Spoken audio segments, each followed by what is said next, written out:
Bonjour, bienvenue au CIPCA 2024, conversation avec Nicolas Joly, directeur général d'ICAD.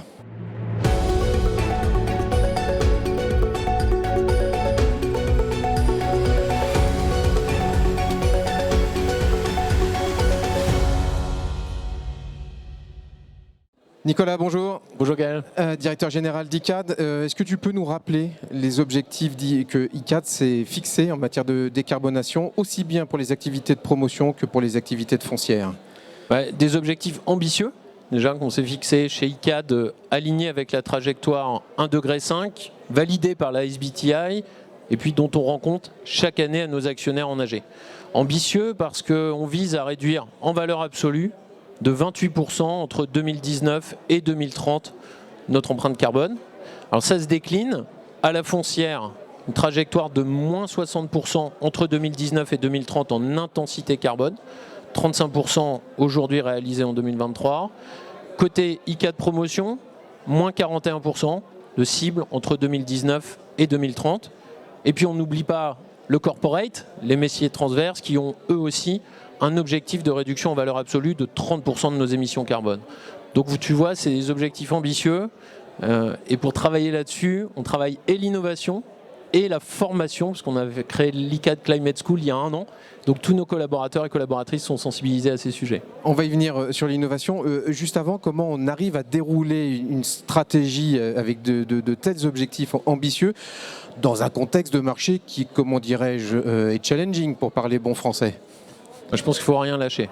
C'est-à-dire qu'il ne faut pas renoncer. Sur cet enjeu-là, qui est un enjeu grave, qui s'impose à nous, on est en responsabilité. Donc il ne faut pas renoncer à l'ambition qu'on peut avoir sur certains projets.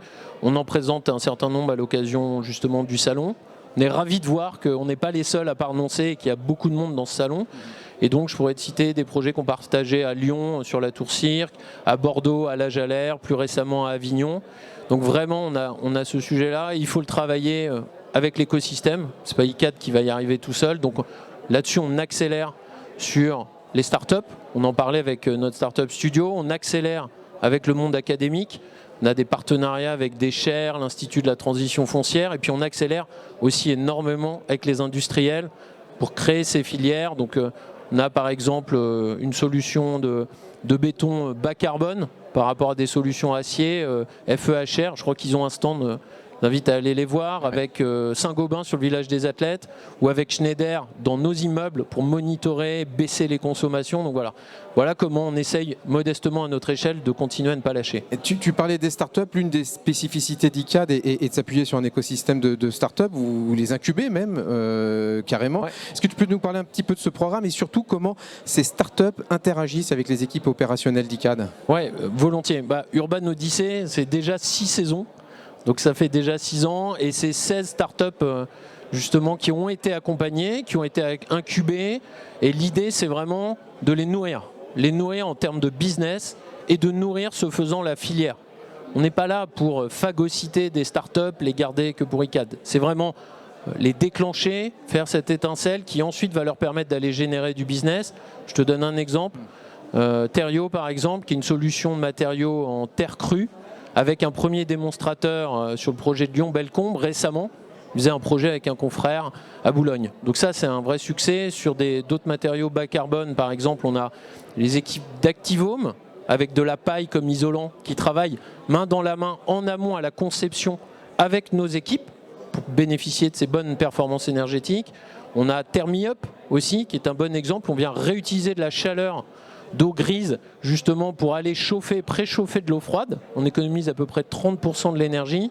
Et puis sur un sujet indirect aussi, Stock CO2 par exemple, qui est un autre exemple, qui est une plateforme de décarbonation qui nous met en lien. Donc le sujet, c'est vraiment de répondre à une problématique business des opérationnels, parce que c'est ça qui fait qu'à la fin, on sera dans le concret, on répond à un problème. Je reste dans le business et surtout dans la feuille de route, dans le plan Reshape. Il y a tout un volet sur bâtir la ville 2050. Je crois qu'il y a même un événement ICAD très prochainement sur ce sujet. Concrètement, comment cette ambition elle se met en place? Bâtir la ville 2050, elle sera obligatoirement une ville bas carbone? Nécessairement. Elle part d'une vision et cette vision, elle est de se dire qu'elle sera durable. Et là, ça embarque les enjeux bas carbone et biodiversité. Vraiment, on met les deux au même niveau pour nous. Et puis, elle sera mixte, résolument plus mixte, penser à l'échelle du quartier. Et c'est là-dessus qu'on a bâti tout notre plan Reshape, qui ne fait que construire les 5 premières années vers cette direction de la ville 2050. Et donc ce qu'il faut, c'est un terrain de jeu. On parlait du village des athlètes qu'on va récupérer en phase héritage. La chance qu'on a, c'est que le terrain de jeu est devant nous. La ville de 2050, à 80%, elle est déjà là. Donc il faut la rénover, il faut réhabiliter. Donc on va aller chercher des terrains de jeu au-delà du village des athlètes, comme ces entrées de ville qu'on a eu l'occasion d'évoquer à la table ronde, qui sont un terrain de jeu qui est important pour nous. Et puis on vient embarquer tout l'écosystème, parce qu'on n'a pas l'apanage des bonnes solutions. Il faut réfléchir ensemble, il faut partager les bonnes idées.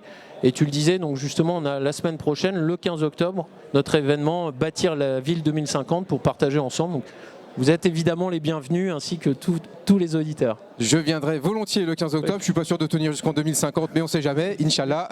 Mais en tout cas, merci beaucoup Nicolas. Merci Gaël. Et bon salon. Merci. Ouais.